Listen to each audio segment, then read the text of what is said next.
Volete iniziare a suonare e cercate la vostra prima chitarra? Oppure suonate già e per non rovinare la vostra numero 1 cercate una chitarrina da viaggio come muletto? Ho la soluzione per te e ti giuro che non è una televendita.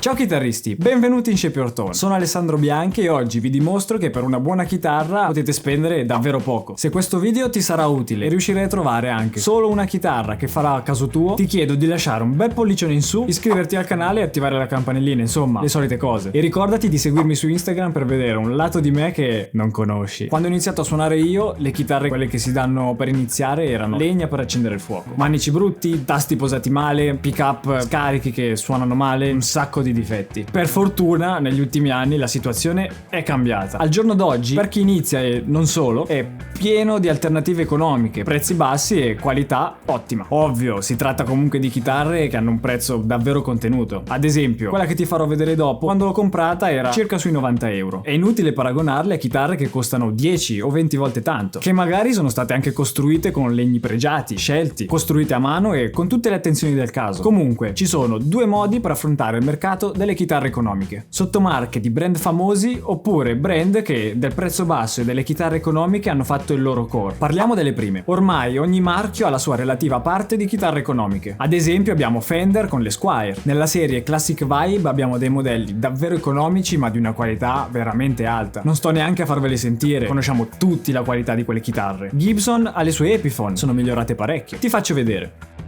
Quando ero piccolo volevo a tutti i costi la chitarra come quella di Angus Young, ma la volevo nera. Acquistai questa SG 12-13 anni fa. Un disastro. Difetti elettrici e lo switch dei pick-up non ha mai funzionato. Difetti strutturali. Il manico ha sempre avuto dei problemi che nessun liutaio è mai riuscito a sistemare. E una qualità generale di costruzione abbastanza scarsa. Purtroppo non ha quasi mai funzionato. Al giorno d'oggi invece non esiterei un secondo a comprare una 335 o una Les Paul Custom, sempre della serie Epiphone. C'è una Les Paul 7 corde, signature del chitarrista dei Trivium, è una macchina da palco. Questo per dire che cosa? Innanzitutto la devo mettere via e secondo per non fare acquisti sbagliati, ed è proprio qui che ci torna utile l'esperienza. La giusta esperienza ti aiuta a capire se un modello di chitarra è particolarmente riuscito oppure meglio lasciar stare, anche se tutti appartengono a brand con nomi grossi.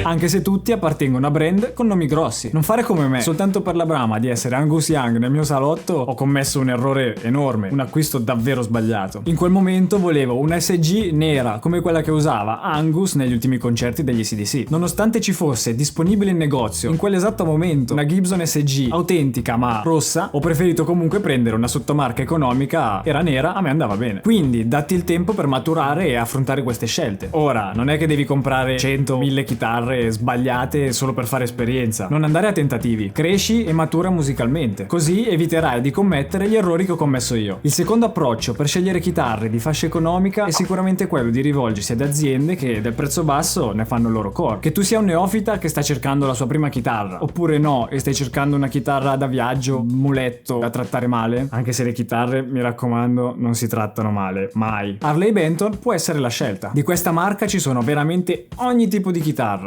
Telecaster per suonare country o blues, 8-9 corde per suonare il metal più estremo. Io sono sempre stato un grande fan degli humbucker, ma allo stesso tempo ero molto attratto da alcune caratteristiche della Telecaster. Non volevo spendere troppi soldi per un esperimento che a conti fatti non sapevo se mi sarebbe piaciuto davvero. Sì, Fender ha i suoi modelli di Telecaster con doppio humbucker, ma appunto volevo fare qualche esperimento. Non volevo spenderci troppi soldi e sono andato su Thomann. Lì ho trovato la soluzione che faceva per me. Ormai è con me da parecchi anni. L'ho comprata circa nel 2015 e non ho praticamente mai modificato nulla, forse. Eccola qui, la mia Harley Benton TE40 TBK della serie Deluxe. Il prezzo in quell'anno era di circa 90 euro, per cui ho detto perché no? E ora vi faccio vedere una foto di come l'avevo conciata. Siete pronti? Mi raccomando, siediti perché, anzi, te la conto così ti prepari bene. Guarda. 3, 2, 1.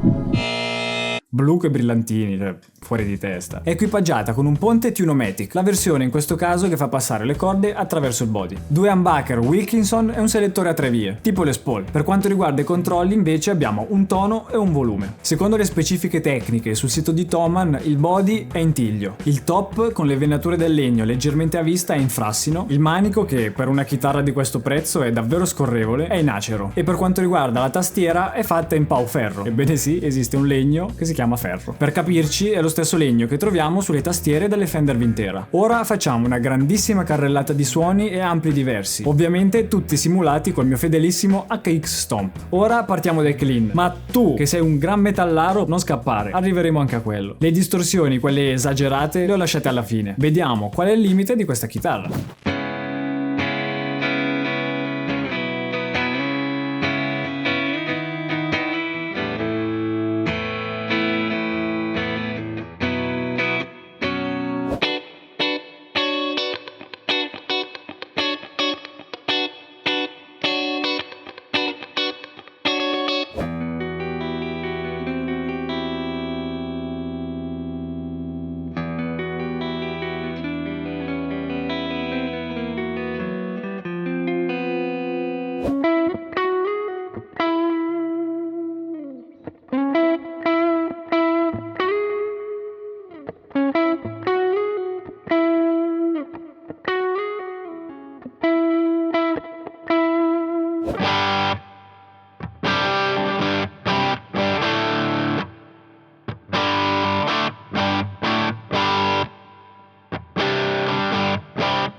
Ammetto che al momento dell'ordine ero abbastanza scettico, ma una volta tirata fuori dalla scatola, che tra l'altro era imballata perfettamente, forse avrei dovuto iniziare a fare i video lì, sarebbe stato un bellissimo unboxing. L'ho provata un po' e la reazione è stata più o meno questa. Non è la chitarra che ho comprato io, cioè hanno sbagliato a mandarmela. Per avere una chitarra così, come prima chitarra, avrei fatto carte false. Il succo del discorso qual è? Al giorno d'oggi, soprattutto per chi inizia, è possibile avere chitarre davvero buone a prezzi davvero bassi. E attenzione, non sto assolutamente dicendo che questa chitarra sia perfetta, anzi, la mia chitarra perfetta la conoscete tutti. Però se pensiamo che senza spendere una fortuna possiamo avere una chitarra dignitosa, che se fosse la nostra prima chitarra sarebbe un successone, mica male. E se invece abbiamo già chitarre molto più costose ma vogliamo comunque comprare uno strumento che sia un ottimo backup o una chitarra da viaggio, di sicuro fa il suo sporco lavoro e lo fa veramente bene. Ora, mettiamo che hai già tutta l'esperienza necessaria per affrontare certe scelte e vuoi comunque acquistare una chitarra di un grande marchio senza spendere troppo, ma neanche troppo poco. Quindi non una chitarra economica tipo questa. Un sacco di brand molto grossi hanno tante chitarre nella fascia giusta di prezzo. Ti faccio qualche esempio. Ci sono le Vintera di Fender, molto buone, che stanno abbondantemente sotto i 1000 euro. Oppure, per cambiare completamente tipo di strumento, abbiamo le PRS, che con la serie SE Custom ci offre chitarre magari a tiratura limitata e che non costano troppo. Una PRS SE Custom 24 si trova sugli 800 euro. Bene, siamo arrivati alla fine. Fammi sapere che chitarra hai scelto, scrivimelo nei commenti oppure scrivimi anche tranquillamente su Instagram. Se vuoi altri consigli e magari hai difficoltà a scegliere, giuro che ti rispondo subito. E se vuoi altri contenuti come questo, e ti garantisco che ne arriveranno parecchi, mi raccomando, iscriviti al canale e attiva la campanellina così ricevi tutte le notifiche. Ci vediamo al prossimo video.